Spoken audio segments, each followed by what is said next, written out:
सोलापूर शहरात मनपा अतिक्रमण विभागाच्या वतीनं सोलापूर शहरातील रस्त्यावरील अतिक्रमण पाडण्याची मोहीम हाती घेतली आहे।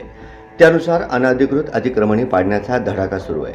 प्रामुख्याने आम रस्त्यावरील अतिक्रमणे हटविणे हा मुख्य उद्देश आहे। सोलापुरातील प्रमुख रस्ता व नेहमीच वर्दळीचा रस्ता म्हणजे सिव्हिल चौक, कोटपाडी चौक ते राजेंद्र चौकाकडे जाणारा असा राज्य महामार्ग आहे।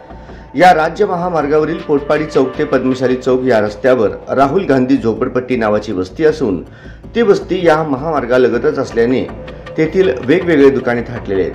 हे दुकानदार रस्त्याचा अर्धा भाग अतिक्रमित करून व्यवसाय करतात।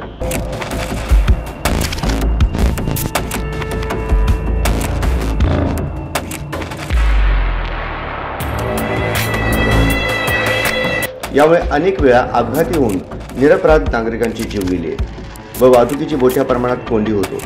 याच रस्त्यालगत सिव्हिल हॉस्पिटल, जिल्हा न्यायालय, पोलीस मुख्यालय, जेल रोड पोलीस स्टेशनला जाणारा रस्ता असल्याने शहर पोलीस वरिष्ठ अधिकारी, वाहतूक पोलीस अधिकारी व वकील व डॉक्टर, मनपा अधिकारी यांची या रस्त्याने नेहमीच ये-जा असते।